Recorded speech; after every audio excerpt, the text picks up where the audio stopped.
Hello, beautiful soul. I'm so glad you're here with me today. There's something so precious about this moment we're sharing together, and I want you to know that your presence here tells me something wonderful about you. It tells me that you care enough about yourself to seek something better, something more peaceful, something more loving. That takes courage, and I honor you for that courage. Right now, wherever you are, I want you to just settle in. Let your shoulders drop a little. Take a gentle breath. You're safe here with me. This is our time together, and it's sacred time because you've chosen to spend it on your own healing, your own growth, your own beautiful journey toward greater love and peace. You know, so many people come to me feeling tired, not just physically tired, though that's often part of it, but tired in their hearts, tired from carrying worry, tired from the constant chatter of fear that seems to live in their minds, tired from being afraid of their own thoughts, their own imagination, their own inner voice that seems to whisper scary stories all day long. If this sounds familiar to you, I want you to know something right away. You are not broken. You are not wrong. You are not too sensitive or too worried or too anything.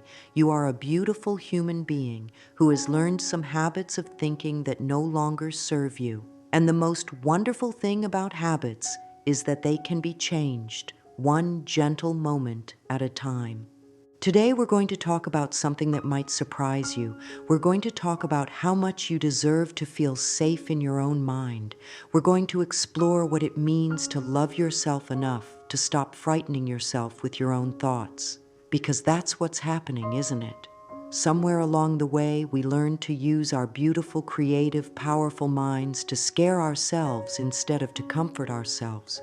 But here's what I know to be true. And I've seen it thousands of times in my work with people just like you. The same mind that learned to frighten you can learn to comfort you. The same imagination that creates worry can create peace. The same inner voice that whispers fears can learn to whisper love. It's all the same beautiful you, just pointed in a different direction. As we spend this time together, I want you to feel my love for you, because I do love you, even though we may never meet in person. I love the part of you that's seeking something better. I love the part of you that's tired of being afraid. I love the part of you that's ready to try something new, something more gentle, something more kind. We're going to take this journey together, step by step, breath by breath. There's no hurry here. There's no pressure. There's just love and patience and the beautiful possibility that your life can feel different than it does today. Now, let's talk about this inner voice that seems to spend so much time frightening us. You know the one I mean. It's the voice that wakes up with you in the morning and immediately starts listing all the things that could go wrong today. It's the voice that takes a small worry and turns it into a big, scary story. It's the voice that makes you afraid of your own future, your own possibilities, sometimes even your own present moment. This voice feels so real, doesn't it? It feels so urgent, so important, so true. It tells us it's protecting us, keeping us safe, making sure we're prepared for anything terrible that might happen. But when we really look at what this voice does, we start to see something different. We start to see that this voice doesn't actually keep us safe at all. Instead, it keeps us small. It keeps us worried. It keeps us living in tomorrow's imaginary problems instead of today's real possibilities. Here's something beautiful to understand about this frightening voice. It's not actually you. It's not your truth. It's not your wisdom. It's a collection of thoughts and fears and worries that you picked up along the way, like collecting pebbles in your pocket as you walk down a long road. Some of these fears came from people who loved you but were afraid themselves. Some came from experiences that felt scary when you were younger. Some came from the world around you, from news and stories and other people's anxieties. But here's the thing about these collected fears. Just because you've been carrying them doesn't mean they belong to you forever. Just because they feel familiar doesn't mean they're true. Just because they speak loudly doesn't mean they speak wisely. Think about it this way. When you were very small, you learned to be afraid of a hot stove because someone taught you that touching it would hurt. That was helpful fear. That was fear that actually protected you. But somewhere along the way, many of us learn to be afraid of things that aren't actually dangerous. We learn to be afraid of making mistakes, of being judged, of not being perfect, of taking up space, of shining too brightly, of not shining brightly enough. We learn to be afraid of our own feelings, our own dreams, our own beautiful, tender hearts. And that's when fear stopped protecting us and started imprisoning us. That's when our minds started working against us instead of for us. The frightening voice in your head isn't wise. It's just scared. It's like a smoke detector that goes off when you make toast. It means well, but it's not very good at telling the difference between real danger and everyday life. When this voice tells you that something terrible is going to happen, it's not predicting the future. It's just repeating old fears, old stories, old patterns that it learned when you were younger and more vulnerable. And the cost of listening to this voice all the time is enormous. It costs us our peace. It costs us our joy. It costs us our ability to be present in our own lives. It costs us our health, because our bodies respond to fearful thoughts as if they were real dangers, flooding us with stress hormones and tension. It costs us our relationships, because it's hard to love others freely when we're constantly afraid. Most of all, it costs us our relationship with ourselves. When we're constantly frightening ourselves, we start to think that we can't trust our own minds, our own feelings, our own perceptions. We start to feel like we need to be on guard all the time, even against ourselves. We start to believe that the world is more dangerous than it actually is, and that we're less capable of handling it than we actually are. But what if I told you that there's another way? What if I told you that the same beautiful mind that learned to frighten you can learn to comfort you? What if I told you that you already have everything you need to feel safe and loved and peaceful right there inside you? Because you do. Oh, beautiful soul, you absolutely do. Now let me share something with you that might change everything. The most powerful form of protection you will ever have isn't fear. It isn't worry. It isn't constant vigilance or endless preparation for disaster. The most powerful protection you will ever have is love, specifically love for yourself. When I say self-love, I don't mean thinking you're perfect or better than everyone else.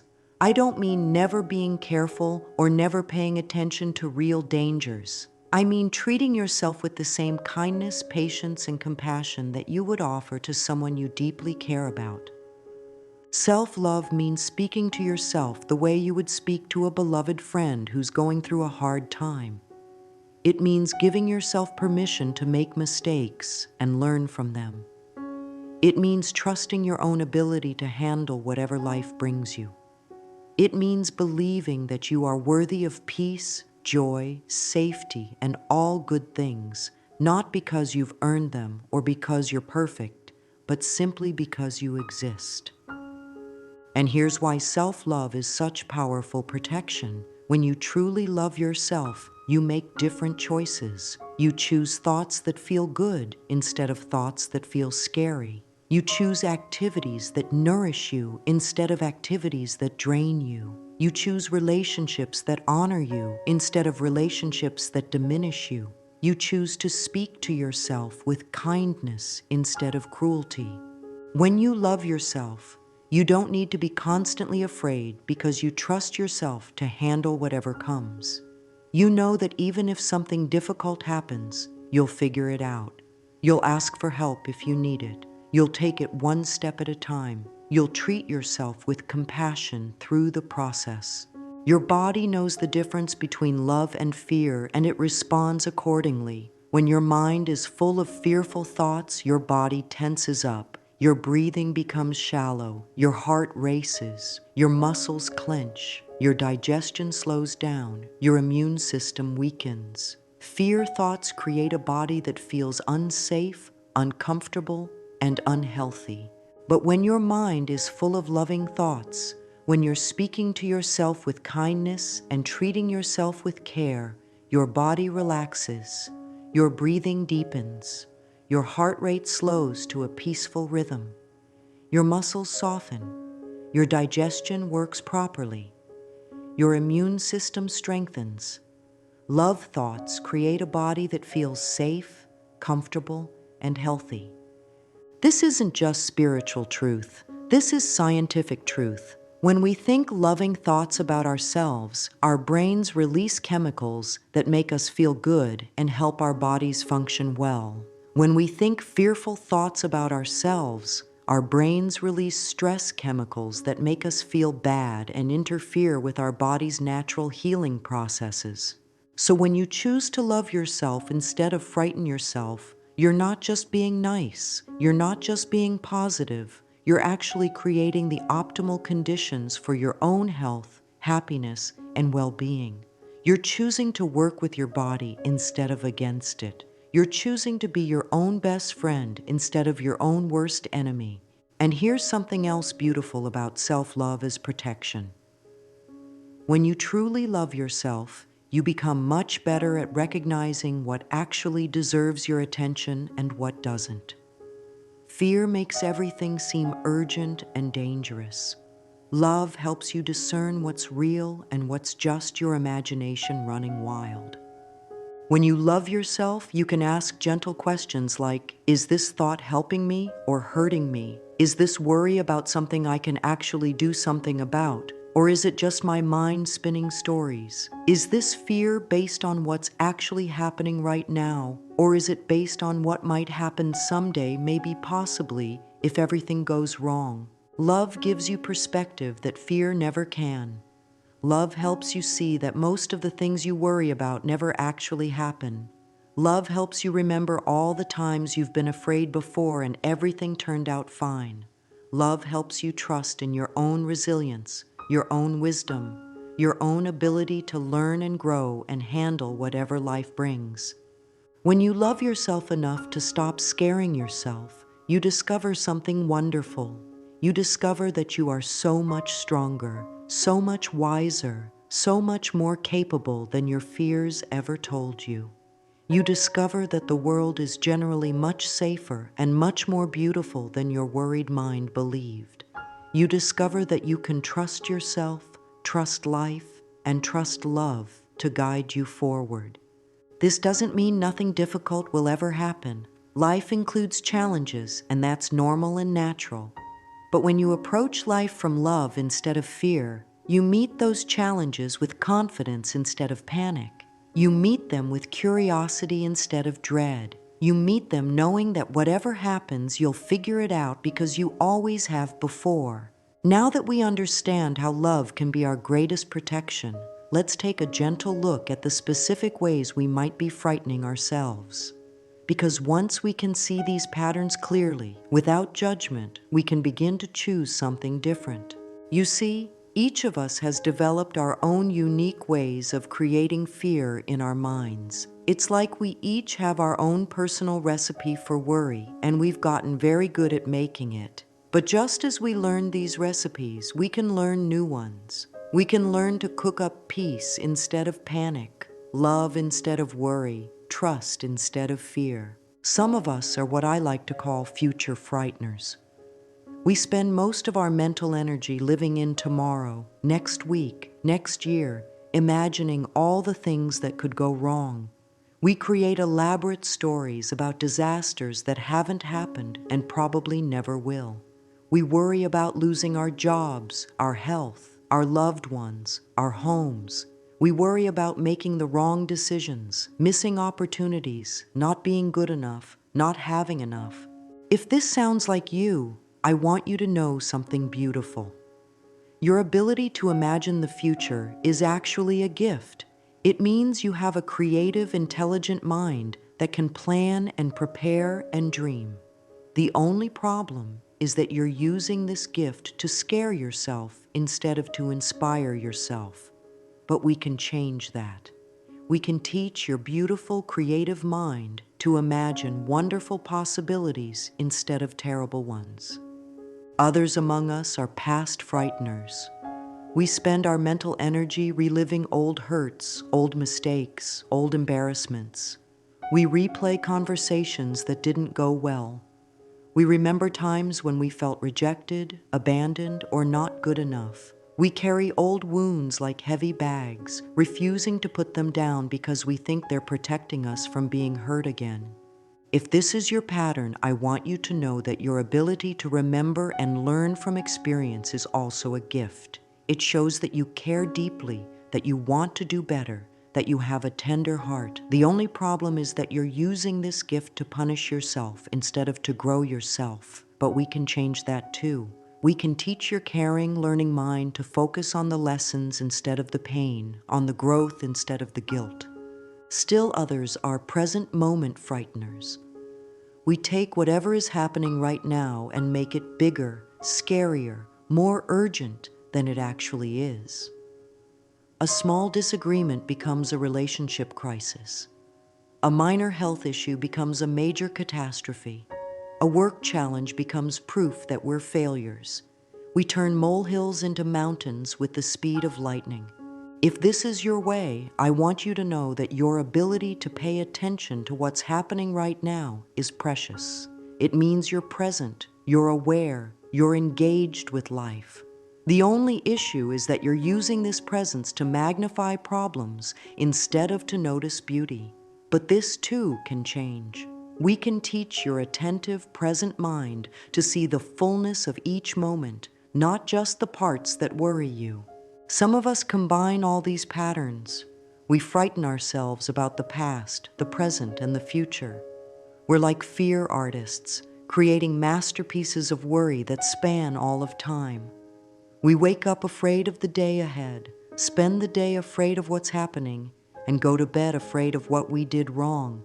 But here's what I want you to understand about all of these patterns.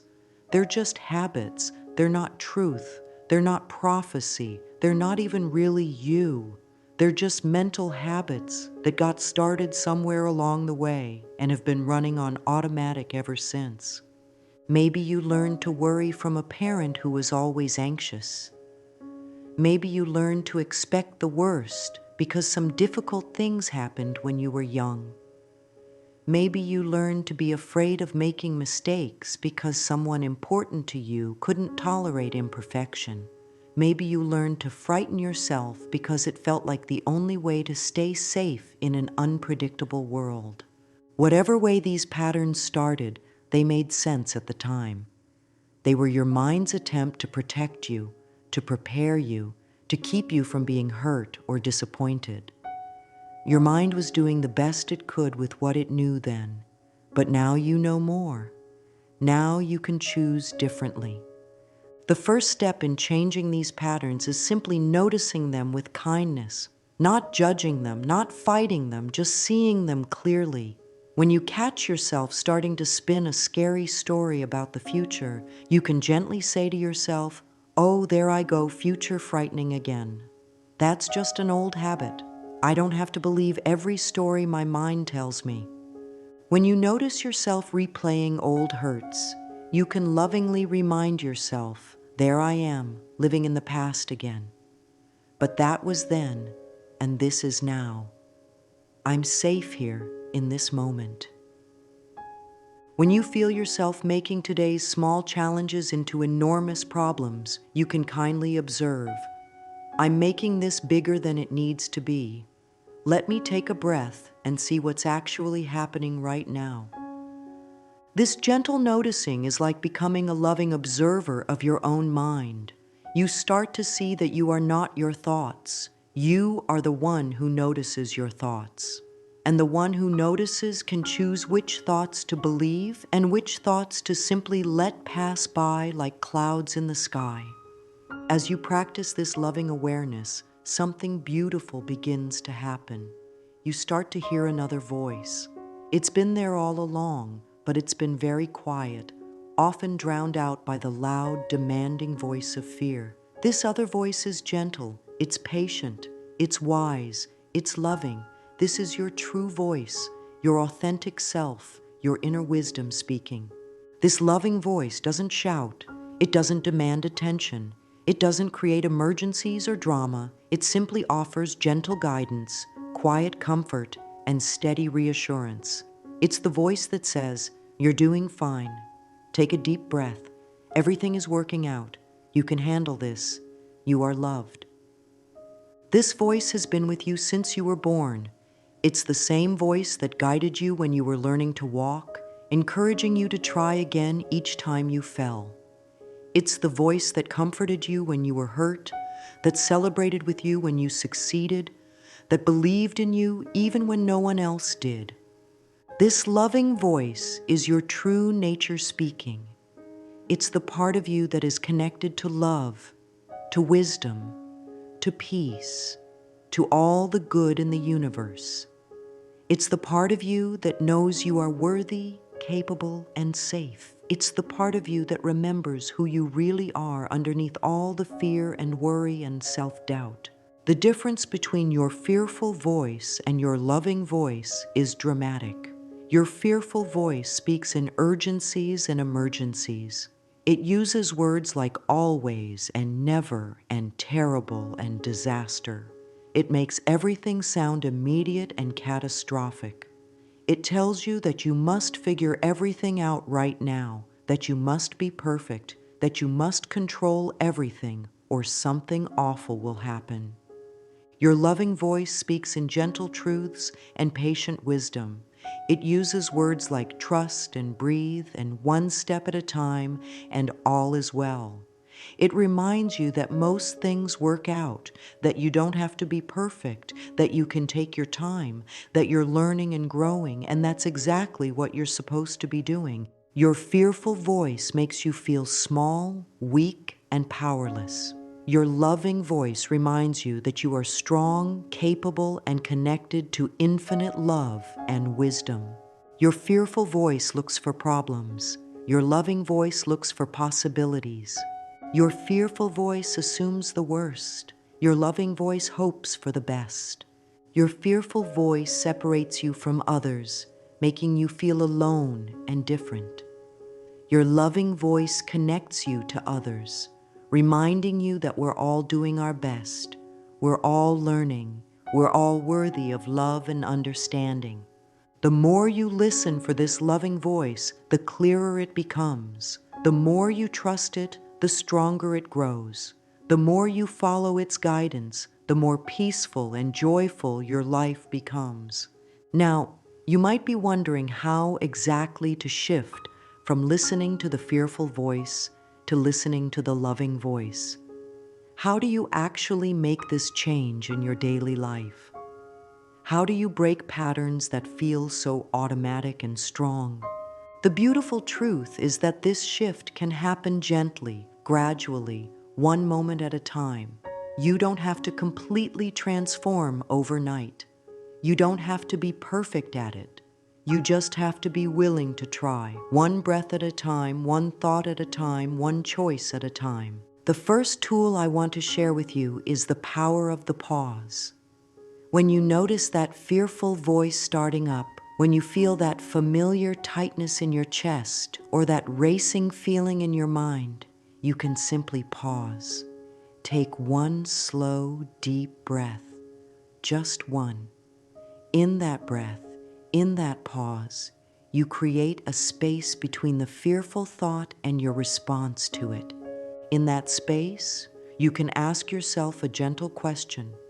Is this thought helping me or hurting me right now? You don't have to analyze it or figure out why you're thinking it or judge yourself for having it. Just notice. Is this thought making me feel more peaceful or more worried? More confident or more afraid? More loving toward myself or more critical? If the thought is hurting you, you can simply say, "Thank you, mind, for trying to protect me, but I don't need this thought right now." Then you can consciously choose a different thought, a kinder thought, a more loving thought. Another powerful tool is what I like to call loving redirection. When you catch your mind spinning scary stories about the future, you can gently redirect it to the present moment. You can ask yourself, what's actually happening right now? What can I see, hear, feel, touch in this very moment? You can name 5 things you can see, 4 things you can hear, 3 things you can touch. This brings you back to reality, back to the present, back to what's actually true right now. When you notice yourself replaying old hurts or mistakes, you can redirect your mind to gratitude. You can ask yourself, what's one thing I learned from that experience? What's one thing I'm grateful for today? What's one way I've grown since then? This shifts your focus from what went wrong to what went right, from what you lost to what you gained, from who you were to who you're becoming. Your breath is one of your most powerful tools for shifting from fear to love. When you're afraid, your breathing becomes shallow, quick, confined to your chest. When you're peaceful, your breathing becomes slow, deep, extending down into your belly. You can use your breath to tell your body that you're safe. Try this with me now. Place one hand on your chest and one hand on your belly. Breathe in slowly through your nose, letting your belly rise like a balloon filling with air. Breathe out slowly through your mouth, letting your belly fall like that balloon deflating. Do this 3 times, focusing only on the feeling of your breath moving in and out of your body. Notice how just these few breaths can shift something in your body, in your mind, in your heart. This is always available to you. Anytime, anywhere. You can use your breath to remind your body that you're safe, to calm your nervous system, to shift from fear mode to love mode. Your body is also a powerful ally in this shift from fear to love. When you're caught in fearful thinking, your body holds tension. Your shoulders rise toward your ears, your jaw clenches, your stomach knots up, your hands make fists. You can use gentle touch and movement to release this tension and signal safety to your nervous system. You can place your hand on your heart and feel it beating steadily, reliably, keeping you alive without any effort from you. You can gently massage your own shoulders, your own neck, your own hands, offering yourself the same comfort you would offer a friend who was upset. You can stretch your arms up toward the sky and then wrap them around yourself in a gentle hug, literally embracing yourself with love. These simple physical acts of self-kindness send powerful messages to your brain. They tell your nervous system that you're safe, that you're cared for, that you're not alone. They remind your body what love feels like so it can recognize and choose love over fear. Movement is medicine for a fearful mind. When you're stuck in worry, your body becomes stuck too. But when you move your body gently and lovingly, you help your mind remember that it can move too, that it can shift, that it can choose differently. You don't need to run a marathon or do intense exercise. Sometimes just walking slowly around your room, swaying gently to music you love, or doing simple stretches can help your whole system remember what peace feels like. Creating new neural pathways is like wearing a new path through a field. At first, the old path of fear is like a well-worn trail that your thoughts automatically follow. But each time you choose a loving thought instead of a fearful one, each time you speak kindly to yourself instead of harshly, each time you breathe deeply instead of holding your breath, you're stepping onto a new path. At first, this new path feels unfamiliar, maybe even difficult. But with gentle repetition, with patient practice, this new path becomes clearer, easier, more natural. Eventually, love becomes your automatic response instead of fear. Now, as you begin to shift these patterns, it's important to create what I like to call your foundation of inner safety. This is like building a beautiful, strong home inside yourself where you can always find peace, comfort, and love. This foundation isn't built in a day, but rather through daily practices that nurture your relationship with yourself. One of the most powerful foundations you can build is a morning practice that connects you with love before you connect with the world. This doesn't have to be long or complicated. It can be as simple as placing your hand on your heart when you first wake up and saying, "Good morning, beautiful soul. I love you, and today is going to be a good day." It can be taking 5 deep breaths and setting an intention to be kind to yourself throughout the day. It can be looking in the mirror and offering yourself the same warm smile you would give to a dear friend. The way you start your day sets the tone for everything that follows. When you begin with love, when you begin with kindness toward yourself, you're much more likely to maintain that loving energy throughout the day.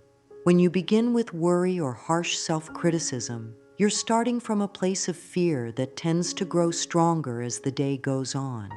Another essential part of your foundation is learning to trust your own inner guidance. You have within you a wise, loving voice that always knows what's best for you. But if you've been listening to fear for a long time, you might have forgotten how to hear this wisdom. Building trust in yourself happens through small choices, small moments of listening to your heart instead of your fear.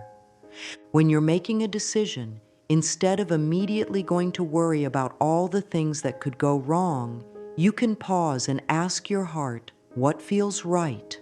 What feels loving? What choice would honor who I really am? Then listen for the answer that comes not from your head, but from that quiet, wise place inside you. Trust builds on trust. Each time you listen to your inner wisdom and things work out well, you learn to rely on this guidance more. Each time you honor your own feelings and needs, you strengthen your relationship with yourself. Each time you keep a promise you've made to yourself, even a small one, you prove to yourself that you are trustworthy, that you can depend on yourself.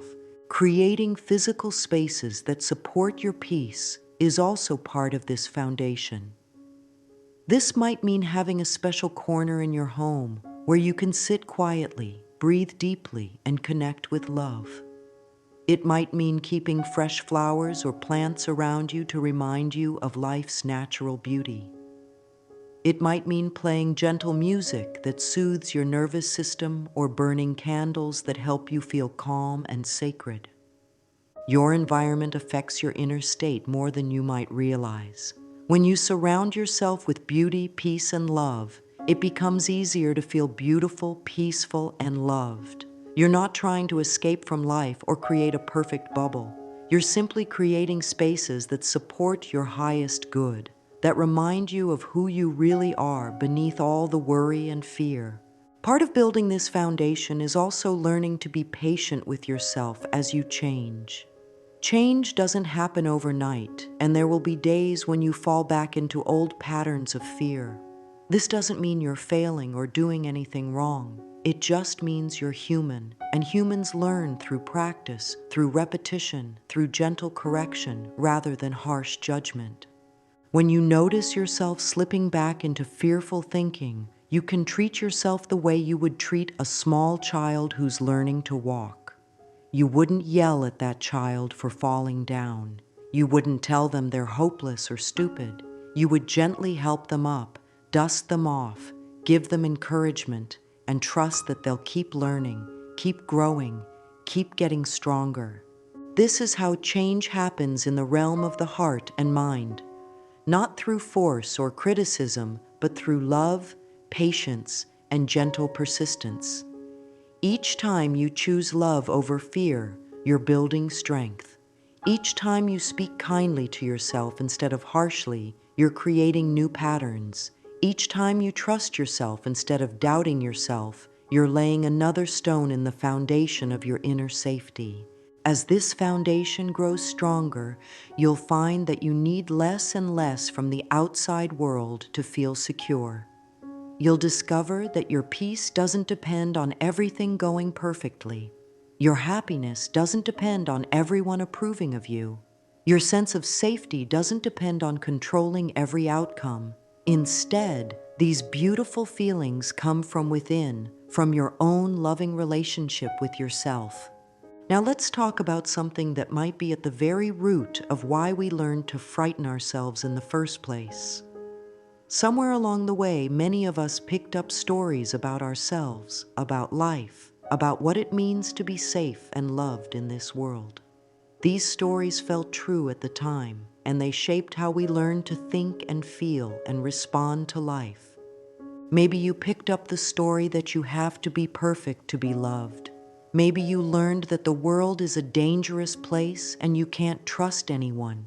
Maybe you absorbed the belief that you're not good enough, not smart enough, not worthy enough to have good things happen to you. Maybe you decided that if you worry enough, if you prepare for the worst, if you expect nothing good, then you won't be disappointed or hurt. These stories made sense when you first learned them. They were your young mind's attempt to understand experiences that felt confusing or scary or painful. Your heart was trying to protect itself the only way it knew how. But stories that once protected you can eventually become prisons that limit you. The beautiful truth is that you get to rewrite these stories. You get to question whether they're still true, whether they're still serving you, whether they're still the beliefs you want to live by. You don't have to keep carrying stories that make you afraid, stories that make you small, stories that keep you from experiencing the love and joy and peace that are your birthright. This process of questioning old stories and creating new ones happens gently, with curiosity rather than force. When you notice a fearful thought arising, you can ask yourself, where did I first learn to think this way? Is this thought based on what's actually happening now? Or is it based on something that happened long ago? Is this belief helping me create the life I want? Or is it keeping me stuck in patterns I've outgrown? Sometimes the old stories are so familiar that they feel like truth itself. Life is hard. People can't be trusted. Good things don't happen to people like me. If something can go wrong, it will. But just because a story feels familiar doesn't mean it's accurate. Just because you've believed something for a long time doesn't mean you have to keep believing it forever. You can begin to replace fear-based stories with love-based truth. Instead of life is hard, you can choose life has challenges and I'm strong enough to meet them. Instead of people can't be trusted, you can choose some people are trustworthy and I'm learning to recognize them. Instead of good things don't happen to people like me, you can choose I am worthy of all good things and I'm open to receiving them. This isn't about pretending that difficult things never happen or that the world is always safe and easy. This is about choosing beliefs that empower you rather than diminish you, beliefs that open your heart rather than close it, beliefs that help you see possibilities rather than just problems. Forgiveness plays a crucial role in this healing process. Not forgiveness of others necessarily, though that may come in time, but forgiveness of yourself. Forgiveness for all the times you believed you weren't good enough. Forgiveness for all the ways you've been hard on yourself. Forgiveness for carrying fear for so long. Forgiveness for not knowing how to love yourself sooner. You did the best you could with what you knew at the time. The people who taught you these fearful stories were also doing the best they could with what they knew. Everyone was just trying to survive, trying to protect themselves and the people they loved, trying to make sense of a world that sometimes feels confusing and overwhelming. But now you know more. Now you can choose differently. Now you can write new stories based on love instead of fear, on possibility instead of limitation, on trust instead of worry. These new stories become the foundation for a completely different way of living, a way of living that feels peaceful and joyful and free. When you live from love instead of fear, everything changes. Your days feel different. Your relationships feel different. Your connection to yourself feels different. Even challenges that arise feel different because you meet them from a place of strength and trust rather than panic and doubt. Living from love means making decisions based on what feels right in your heart rather than what feels safe to your fear. It means saying yes to opportunities that excite you, even if they feel a little scary. It means saying no to things that drain your energy, even if saying no feels uncomfortable. It means trusting that you can handle whatever life brings because you've learned to be your own best friend, your own greatest supporter, your own most reliable source of comfort and guidance. When you live from love, you treat your body with kindness. You eat foods that nourish you, not because you have to, but because you want to feel good. You move your body in ways that feel joyful. You rest when you're tired. You ask for help when you need it. You honor your feelings without judgment. You speak to yourself the way you would speak to someone you cherish. Living from love means approaching relationships from a place of wholeness rather than neediness. You don't look for other people to complete you or fix you or make you feel worthy. Instead, you bring your own sense of love and worth to your relationships, which allows you to connect with others more authentically, more generously, more freely. When challenges arise, and they will because that's part of life, you meet them differently. Instead of immediately catastrophizing or assuming the worst, you pause and breathe and ask yourself, how can I handle this from a place of love?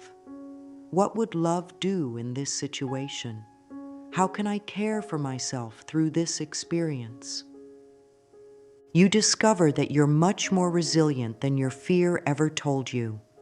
You find creative solutions to problems. You ask for support when you need it.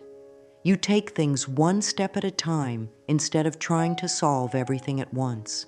You trust that even difficult experiences have something to teach you, something to offer you, some way of helping you grow into an even more loving, wise, and compassionate person. Living from love doesn't mean your life becomes perfect or that you never feel afraid. It means that love becomes your home base, your default setting, the place you return to again and again. When fear arises, you notice it, you breathe through it, you speak to it kindly, and then you consciously choose to respond from love instead. This is what it means to love yourself enough to stop scaring yourself. This is what it means to become your own best friend, your own most trusted advisor, your own most reliable source of comfort and peace. As we come to the end of our time together, I want you to know something with absolute certainty. You are so much more powerful than you know. You are so much more loved than you realize. You are so much more capable than your fears have ever told you. The journey from fear to love isn't always easy, but it's always worth it. Every step you take toward treating yourself with kindness matters. Every moment you choose trust over worry matters. Every time you speak to yourself with love instead of criticism, you're changing not just your own life, but contributing to the healing of our whole world. Because when you love yourself, you give others permission to love themselves too. When you treat yourself with kindness, you show others what kindness looks like. When you choose peace over panic, you become a beacon of calm in a world that often feels chaotic. Remember, sweet soul, you don't have to do this perfectly. You don't have to transform overnight. You just have to be willing to try, one breath at a time, one choice at a time, one loving moment at a time. Your willingness to love yourself is a gift to everyone whose life you touch. Your courage to choose peace over fear is a light in the darkness. Your commitment to treating yourself with kindness is healing that ripples out in ways you may never even know. Trust yourself. Love yourself. Be gentle with yourself. You are exactly where you need to be, learning exactly what you need to learn, becoming exactly who you're meant to be. And always remember, you are loved, you are worthy, and you are enough exactly as you are right now.